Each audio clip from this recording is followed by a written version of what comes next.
V'yavo Moshe v'Aaron al Moed. V'yetzu v'yorchos After Aaron officiates, does everything. Torah tells us Moshe and Aaron enter into the Ol Moed, and they come out. V'yivorchos and they bless the people. V'yirah kvod Hashem el kol and the glory of Hashem, the honor of Hashem, appeared to all the people. Rashi.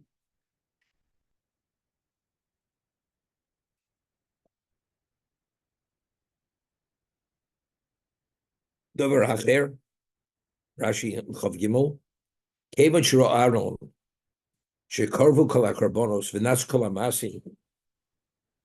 Aaron saw that he brought all the karbonos and all the actions, whatever he was supposed to do was done. Lo Yorda Shechina LiYisrael, Hoy Mitzvah Omer. He was pained because of this, and he says to Moshe, Yodeani Shekos HaKadosh Baruch Hu Olai. I know that Hashem was angry at me. Ubishvila Yorda Shechina Yisrael, and because of me, the Shechina did not descend. Omalo Moshe, he says to his brother Moshe, Moshe Ochi, Kachosisoli, Shenichnasti, Nishbiayashti. Is this what you did to me? I entered and I became embarrassed and shamed. Moshe, Imo, immediately Moshe entered with him, Bikshu Rachmim, Yordashchin Yisrael, and they were spala for Rachmim, and the Shechina descended. So the question we asked was, the Rambam writes in Hilchos Yisodei HaTorah that the experience of Kabbalas HaTorah was not hearsay, but rather each Jew saw with his own eyes, heard with his own ears, how Hashem is communicating with Moshe Rabbeinu, and Moshe is being picked to be his spokesman. And therefore, it's not hearsay, but it's fact, and the Jews, they prophesize in the wake state. So therefore, we know into the future, anything that Moshe says, we know it's the Dvar Hashem, because Hashem had openly chosen him in our presence to be a spokesman. And here, Aaron says to Moshe, Moshe, what did you do to me?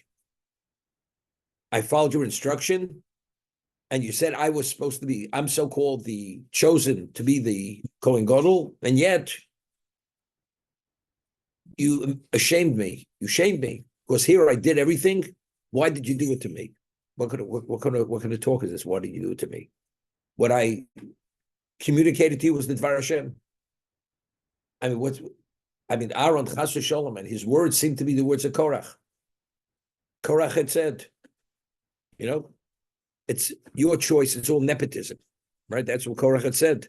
It's Aaron saying, it was your decision, but your decision backfired on me. You pushed me, and how did it end up? I'm disgraced, I'm shamed. What exactly is he saying to Moshe? That's the question. Now, it says, Bikshu Rachmim. They went and they asked if mispal for Rachmim. Did you say Bikshu? It says mispal. What's Bikshu Rachmim? We find something similar. We find that when Yosef was told that his father wasn't well, immediately he took Ephraim and Menashe to receive a bracha. If you remember. And why did he, at this moment, because we mentioned then, Yaakov was the first human being in the history of existence to contract an illness or to be considered not well, because until then, a person would sneeze, and that's how he would die. Until then, he was perfectly healthy.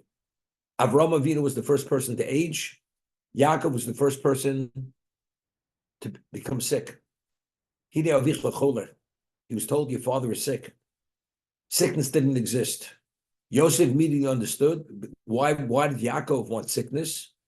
Because Yaakov wanted to be alerted sufficiently in advance to set his affairs in order, because he had to bless his children. This is the destiny of Klal Yisrael. If Chas v'Shalom suddenly would come upon him, and he didn't bless them in advance as he wanted to, it would change the whole course of the future. So Yaakov asked that before he passes away, he should be aware, and this is the illness. When a person became sick, he understood he's not too far from the end, and therefore he blessed his children. Yosef knew immediately. It means his father is nearing the moment that he's going to die. Immediately, he takes Ephraim and Menashe to receive a bracha from Yaakov.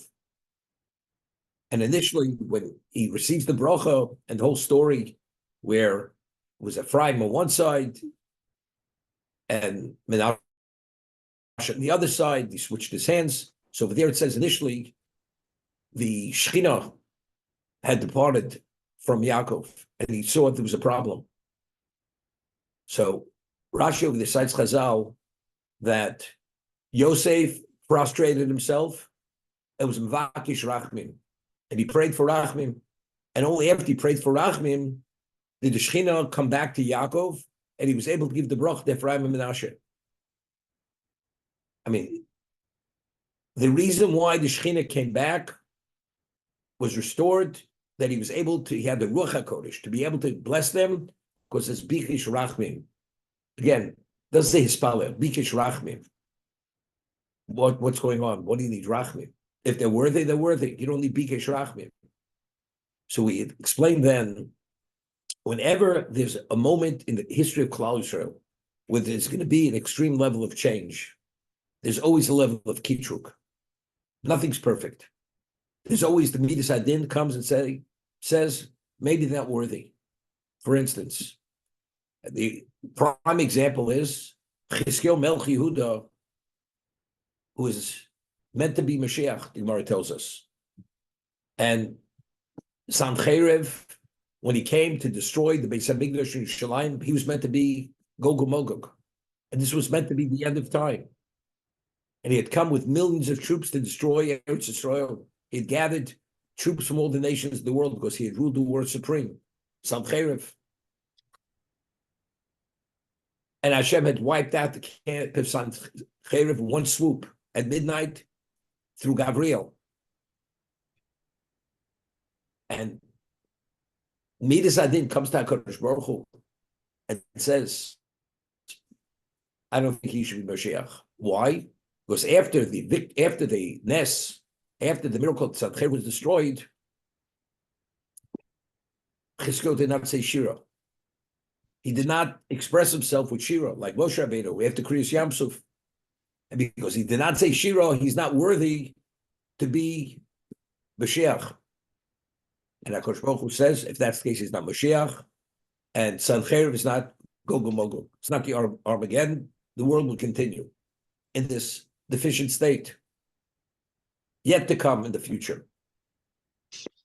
Meaning, it was Midas Adin. Midas Arachmim, at that moment, he made the grade sufficiently. Midas Adin came, but what about Shira? He didn't say Shira. When we were about to go into Eretz Yisrael in the 40th year, the old generation passed away.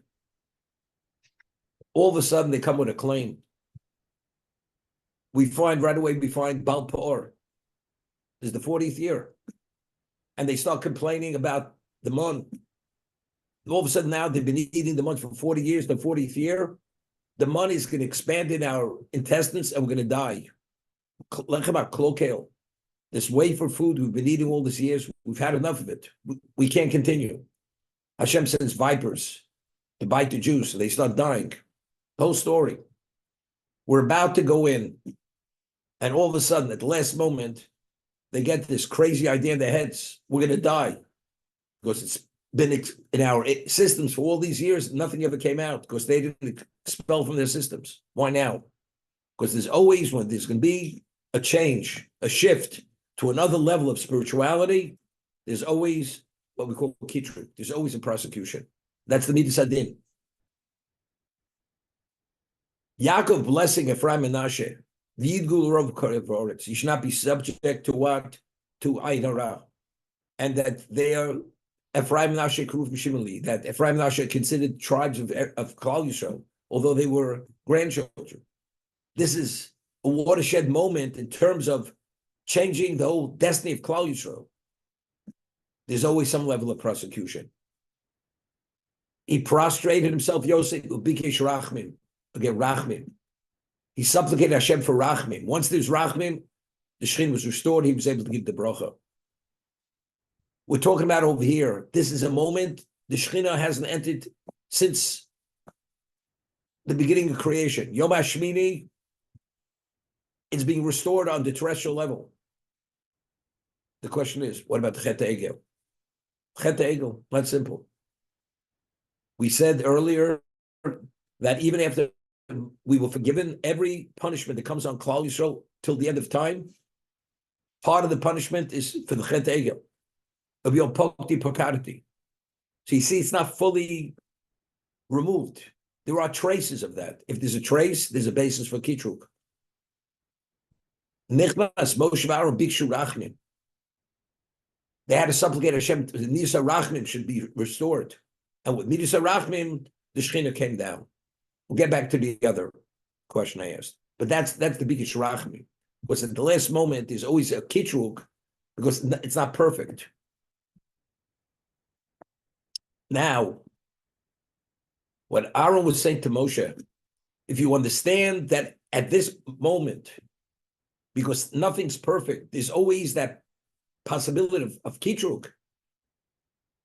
The midas hadin, that means you put me in a position that I can be publicly disgraced. You should have preempted it. Before I entered to do the avoda, you should have been vakish rachmim. You should have supplicated Hashem in advance that I shouldn't be put in this position to be disgraced. That's what he said to his brother. Understanding the dynamic of how it works, and nobody understood that dynamic better than Moshe Rabbeinu, that there's always a trace of whatever it is, and therefore there's a possibility for kitruk, for prosecution, and midas hadin will not allow the Shekhinah to come down. Because Klal Yisrael still, they sinned with the Chet HaEgel. And Aaron participated. Aaron has lost two of his children, was part of the atonement, that he should have that pain. For what? For the Chet HaEgel, his participation. So Moshe Rabbeinu should have preempted it and been mispal initially, that the moment he does the avoda, immediately the Shekhinah comes down. Why do we have to go through this process? The delay, it doesn't happen, and only after he goes in and is mispalel, only then it happens. That's what Aaron said. It wasn't the Chas v'Shalom questioning Moshe Rabbeinu that his word is not the Dvar Hashem. Moshe Rabbeinu is the Dvar Hashem. I'm meant to be the Kohen Gadol. Everything is correct. However, but why do you have to allow us to enter into this delay, and I should be subject to that embarrassment? You should have preempted it and be mismal first. The moment I do the avoda, the Shekhinah comes immediately. That's what we understood it. That's what Aaron was saying to Moshe Rabbeinu. So he went in. Spala bikesh rachmin. It only came because of rachmin. Midas hadin wouldn't allow it to come. It's only because he supplicated for rachmin. As a result of that, that's where the Shekhinah came into the Mishkan.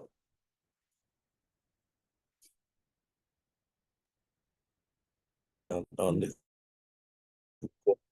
question is, even though we've explained it, well, why did Moshe preempt it and not allow Aaron to be embarrassed and to experience the shame, and then afterwards correct it through rachmin, through tefillah? So the way I understood it was that was part of the kapara, as he said, when it originally said "Kravel mizbeach," come close. He says, "I don't think I'm worthy." So he says, "Therefore you were chosen because you are ashamed and you feel you're not worthy. That's why you are worthy." Because he had that conscience of the Chet HaEgel. So I'm saying, only because he had to experience that shame, that was part of the being worthy to be instated, to be restored, that he should be qualified. He had to.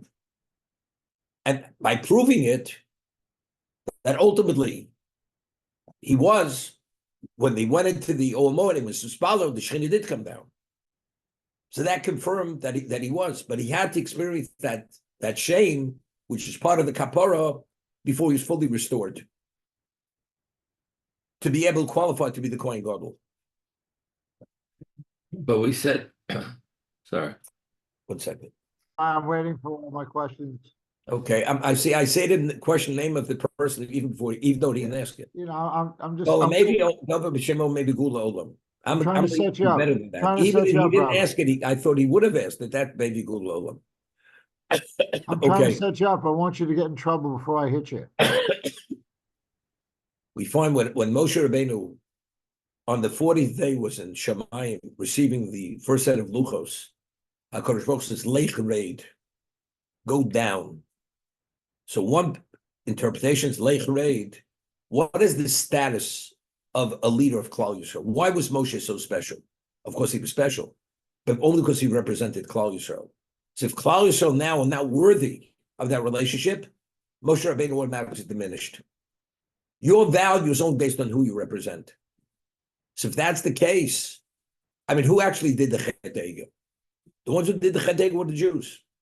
And that's what we said. Aaron was able to bring an Egel, the calf, for his atonement, for his participation, because he didn't actually do the idolatry. He had no relevance to that. But for the even be involved for the delay tactic, which ultimately the Gavin Go brought it about, he had liability. So that the Shechina didn't happen. Come. Why is he taking it personal? Why did you embarrass me? It has nothing to do with me. It's Klal Yisrael. Klal Yisrael is not worthy. Why is he pinning the blame on himself? And says, Moshe, you embarrassed me. That's the question that bothered me. As over there, he said, Lech Reid, that your status is only based on who you represent. Here also, the reason why the Shechina didn't come has nothing to do with you. The Jews are not worthy. Answer the question. The first set of tablets were broken. Luchos Hashem were broken. A second set of tablets were given, and Moshe Rabbeinu comes out on Yom Kippur to say Klal Yisrael was forgiven. The Luchas say Klal Yisrael are worthy. That's the confirmation of them. Luchas represents Klal Yisrael. That's the relation between Hashem and the Jews. Now the question is, who's going to be the representative? The Lech Reid, when he said to Moshe Rabbeinu, they're not worthy because of who you represent, as a result that he broke the Luchos. When he saw the reality, he breaks it. They're not worthy. Now that he supplicates Hashem and he comes down after 40 days, last 40 days, with Luchos Shnios, that's a clear reinstatement. But we're not there yet. But Hashem already made a statement that they're worthy, but you have to go through a certain process. What's the process? Build a Mishkan. We need the medium. Now the question, who's going to be the representative? Moshe says, Aaron, Hashem says, you're the one. Aaron felt he's not worthy. He's not qualified. Klal Yisrael qualified because Hashem already gave Luchos Shnios. That's Klal Yisrael. But Aaron says, am I the one? And therefore he says, if the Shekhinah doesn't enter immediately, that means there is a basis for a claim. And the claim is me, it's not them. Proof of the issue is there's Luchos Shnios. Therefore, he says to Moshe, understanding that at that last moment, at the watershed moment, there is always kitrug, there's always been this adin, you should have preempted it. Why did you allow me to be shamed? That's what Aaron said to Moshe.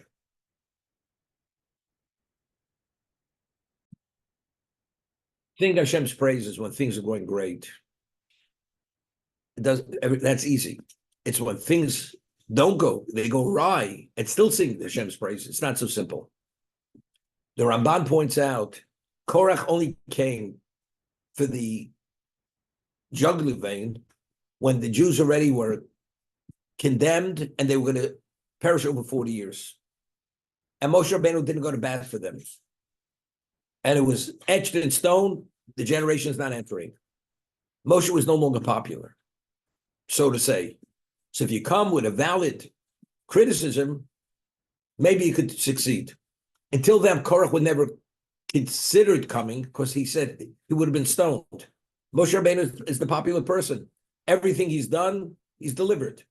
Now that he's not delivering, now maybe I have a chance to come with the point of nepotism.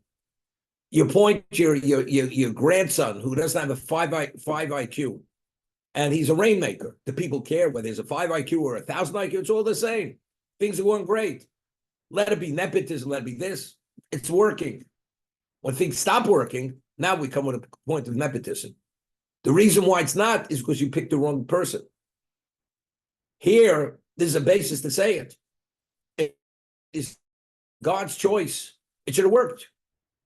Things are going awry now. So if they're not going now, we have a claim. Let's say Aaron would have been, let it be nepotism. But if he delivers, it doesn't make a difference.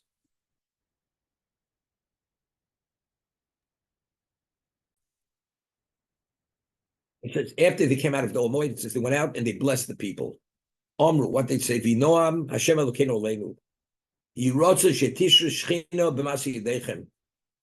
It should be the will of Hashem that the Shechin should dwell in your handiwork. Why? Every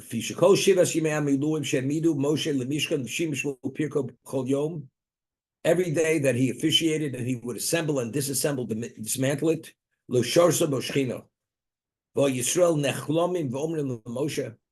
They were embarrassed. And they said to Moshe, Moshe Rabbeinu,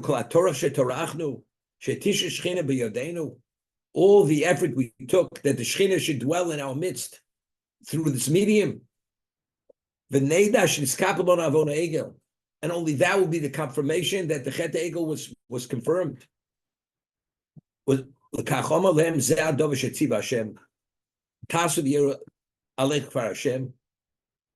Ochi Kedai v'choshev mimeni. Aaron, my brother, is worthy, and he has greater value than I do. Shall yodei korbanosov v'avodosov tishish shechina b'hem v'teidu shamokom bochabot. And you'll know that Hashem chose him to be the one. I'm not the one; He's the one. So Moshe Rabbeinu says to the Klal Yisrael, "The problem is me. It's not you." And you'll see when Aaron will officiate. You know what happens? Aaron officiates, doesn't happen. Then it's a major problem. They went in, supplicated Hashem for Rachmim, then it happened. That was a confirmation that Aaron was the one and not him, and that forgiven, they atoned for the Chet Egel.